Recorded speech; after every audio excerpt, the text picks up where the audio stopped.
Dalam catatan sejarah Revolusi Indonesia, Partai Komunis Indonesia atau PKI dalam perjalanannya menuai banyak kekejaman dengan berbagai pihak, termasuk para ulama, santri, hingga orang-orang yang mereka anggap sebagai 7 setan desa. Pada tahun 1960-an misalnya, ketika PKI dalam masa puncak kejayaannya, yang mana dalam pemilu tahun 1955, PKI mendapat suara terbanyak keempat. Bahkan PKI yang kala itu di bawah pimpinan CCPKI DN Aidit menjadi partai komunis ketiga terbesar di dunia setelah Uni Soviet dan Tiongkok. Dalam puncak kejayaannya itulah PKI meneror terhadap sejumlah kelompok yang mereka anggap sebagai 7 setan desa dengan merampas harta hingga menghabisi nyawa para target dengan kejam.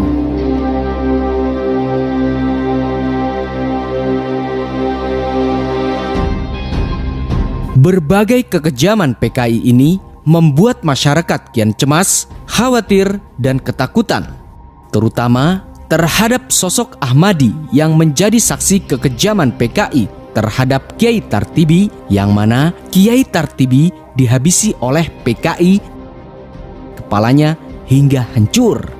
Sosok Ahmadi ini merupakan kakek daripada Toaf Zuharon yang menceritakan kisahnya yang kemudian ditulis oleh Toaf Zuharon dalam bukunya Banjir Darah, kisah nyata aksi kekejaman PKI terhadap kiai, santri, dan kaum muslimin terbitan tahun 2020.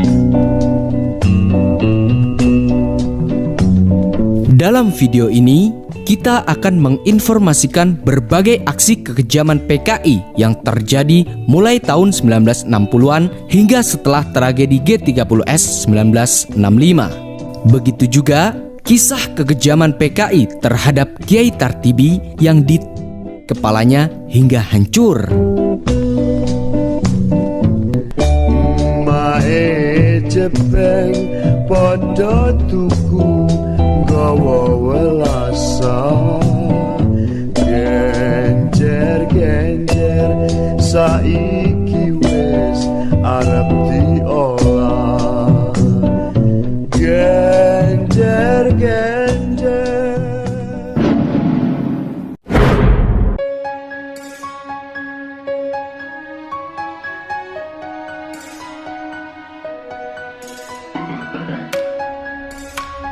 Setelah terjadinya tragedi PKI Madiun 1948 yang diklaim oleh pemerintahan Soekarno dan Kabinet Hatta sebagai pemberontakan perebutan kekuasaan, setelah penumpasan PKI, muncullah sejumlah tokoh komunis baru seperti Aidit, Nyoto, Nyono, Syam, Suparjo, dan lainnya. Mereka kerap mendekati Soekarno dengan dalih Nasakom. Hingga pada akhirnya, pada pemilu tahun 1955, PKI mendapat suara terbanyak keempat. Bahkan, PKI yang kala itu di bawah pimpinan CCPKI DN Aidit menjadi partai komunis ketiga terbesar di dunia setelah Uni Soviet dan Tiongkok. Dalam puncak kejayaannya itulah PKI berhasil menggalang massa yang pada akhirnya dengan massa itu mereka semena-mena terhadap siapapun yang mereka anggap sebagai musuh, termasuk ulama, santri, hingga orang-orang yang mereka anggap sebagai 7 setan desa.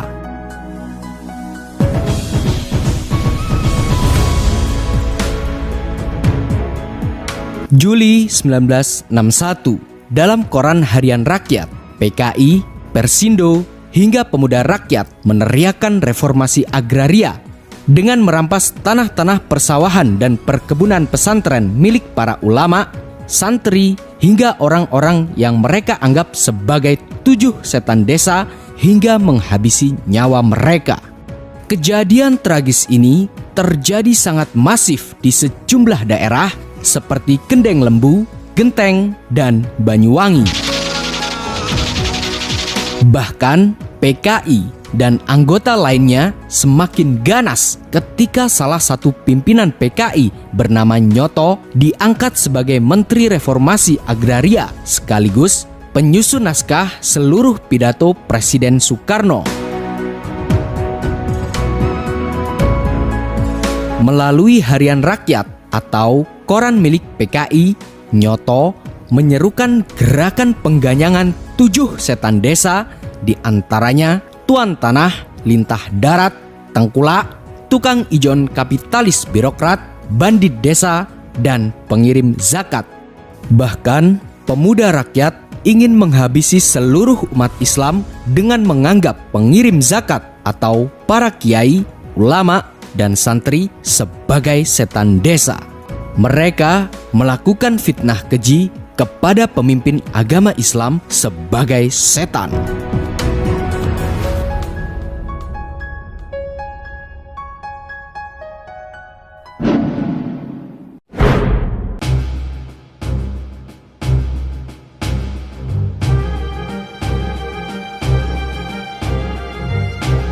Dalam aksi pengganyangan yang digaungkan Nyoto inilah PKI dan sejumlah organ di bawah naungan PKI merampas harta, dimulai dari merampas semua tanah para pemimpin NU hingga pesantren. Bahkan banyak kiai dan santri yang melawan dihabisi dengan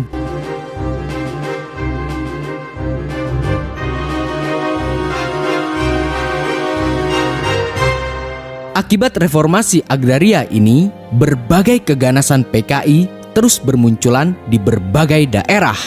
Pada tanggal 15 Juli 1961 misalnya, terjadi peristiwa kekejaman di sejumlah daerah seperti di Dampar, Mojang, Jember.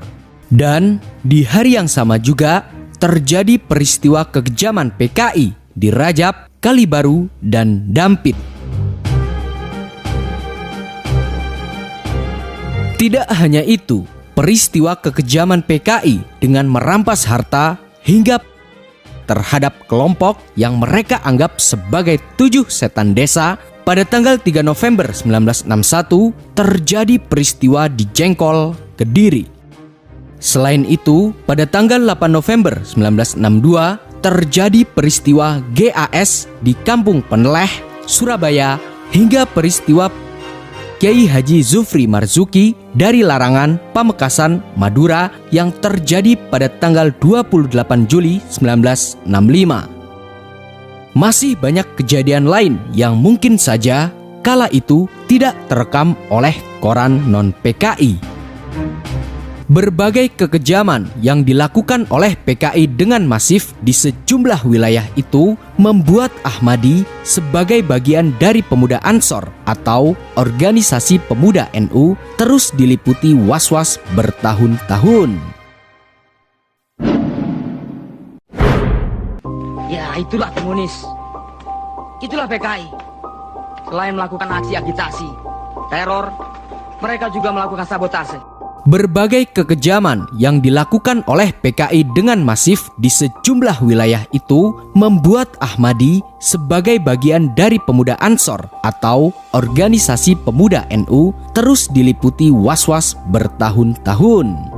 Sehingga hampir setiap pekan Ahmadi dan pemuda Ansor yang lain berkumpul di rumah Kiai Tartibi yang merupakan adik sepupu dari istrinya yang menjadi kiai kampung untuk melakukan penjagaan dan pengawasan jika ada bahaya yang mengancam. Bukan hanya merampas tanah santri, tetapi juga pemuda rakyat dan PKI semakin berani merampas sekolah-sekolah negeri milik pemerintah. Kondisi inilah yang membuat Ahmadi dan masyarakat di kampungnya dihadapkan pada situasi yang sangat mencekam antara memilih atau Namun, Ketakutan dan kecemasan Ahmadi dan para penduduk kampung Babat menjadi lebih tenang semenjak Kiai Haji M. Yusuf Hasim dari pesantren Tebu Ireng, Jombang mendirikan Barisan Ansor Serbaguna atau Banser untuk menjaga keamanan termasuk di Dusun Babat, Desa Puluhan, Kecamatan Trucuk, Klaten, Jawa Tengah. Namun, para warga termasuk Ahmadi masih berjaga-jaga dengan membawa golok jika kemungkinan ada pemuda PKI yang mengincarnya. Pemuda PKI kala itu sangat kuat karena banyak sebagian dari anggota Divisi Senopati yang menjadi kader PKI. Salah satu kekejaman yang dilakukan oleh pemuda PKI kala itu terjadi di Nongkorejo, Kencong, Kediri dengan merampas tanah santri yang dibantu oleh oknum aparat bernama Jaini sebagai juru penerang dan Peltu Gatot sebagai wakil komandan Koramil setempat. Dalam kasus ini, PKI telah mengkapling dan menanami lahan milik Haji Samur dengan semena-mena. Letnan Kolonel Untung menyelamatkan Presiden Soekarno dari Kup Dewan Jenderal. Pada hari Kamis tanggal 30 September 1965 di Ibu Kota Republik Indonesia, Jakarta, telah terjadi gerakan militer dalam Angkatan Darat. Kekejaman lain yang dilakukan oleh PKI termasuk para organ pemuda PKI memuncak beberapa hari setelah peristiwa penculikan 7 jenderal yang terjadi pada tanggal 30 September 1965 atau yang kini dikenal dengan G30S.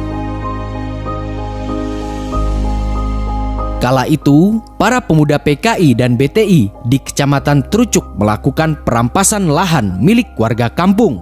Bahkan, mereka mengancam akan menghabisi para pemuda Ansor dan Banser yang berniat menghalanginya, termasuk para pemuda Ansor dan Banser di Kampung Babat, Klaten, Jawa Tengah, di bawah pembinaan Kiai Tartibi. Dengan begitu, Ahmadi dan para pemuda Ansor pun melakukan perlawanan dan pengusiran kepada para PKI. Namun, tidak lama setelah perlawanan terhadap PKI ini, salah satu ulama di kampung Ahmadi ini menjadi korban kekejaman PKI. Bahkan dengan kepalanya oleh kelompok pemuda PKI hingga hancur.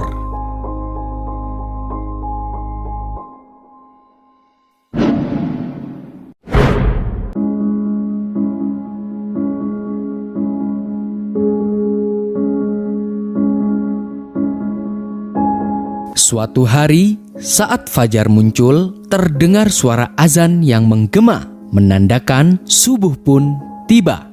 Saat Ahmadi berangkat sholat subuh, ia bertemu Kiai Tartibi di pintu masjid. "Kang Mas Ahmadi, apa kabar? Kita harus semakin meningkatkan kewaspadaan dari teror pemuda PKI," kata Kiai Tartibi kepada Ahmadi sembari bersalaman. "Iya Dimas Kiai, saya selalu waspada," jawab Ahmadi kepada Kiai Tartibi. Tidak lama kemudian, setelah percakapan itu, kemudian mereka sholat subuh berjamaah dengan diimami oleh Kiai Tartibi. Seusai sholat subuh, Ahmadi pergi ke pasar untuk mengantarkan pesanan ke Pasar Pedan. Setelah selesai mengantar pesanan ke pasar, Ahmadi langsung pulang.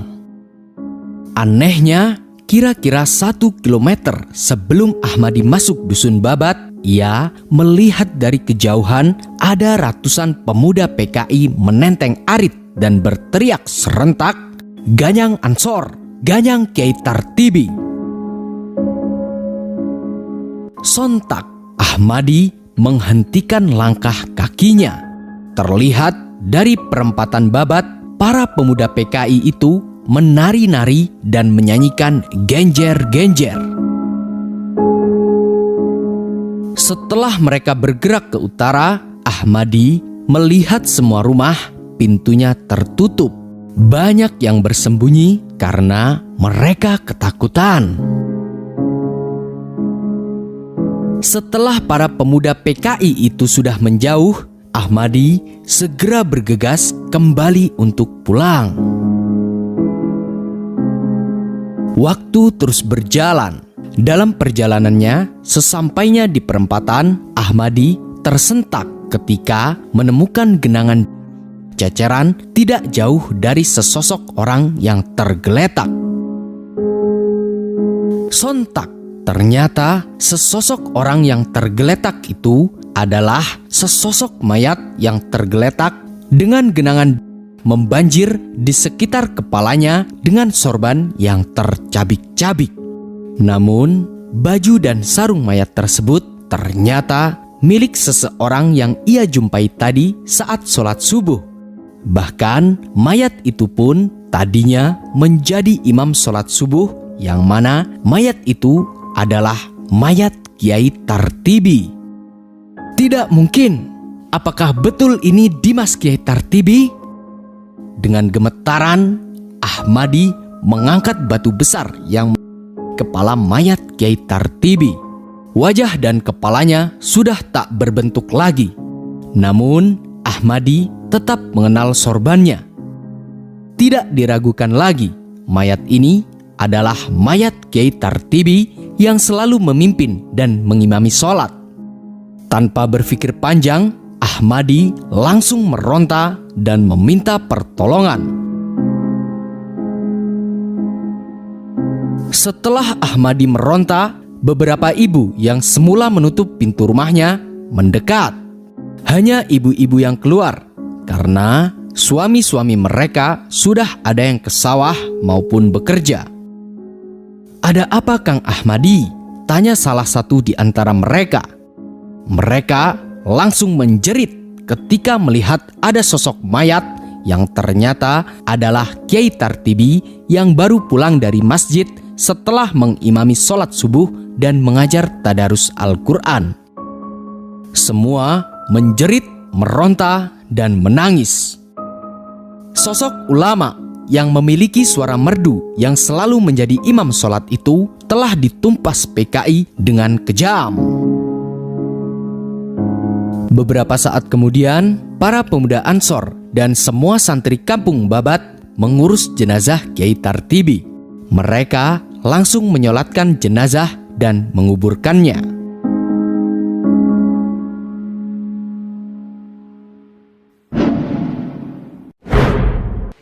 Menghancurkan gerombolan G30 SPKI baik secara fisik maupun dengan cara penerangan. Menggerakkan unsur-unsur teritorial. Setelah kekejaman PKI yang menimpa Kiai Tartibi, Ahmadi terburu-buru berangkat menuju kota Klaten dengan tujuan melaporkan kekejaman PKI kepada saudara kandungnya yang kebetulan menjadi tentara. Singkat kisah, akhirnya Ahmadi dan saudaranya menyusun strategi untuk melakukan kontak dengan berbagai TNI yang non-PKI serta menyusun strategi bersama pengurus Ansor di seluruh Klaten untuk menumpas PKI.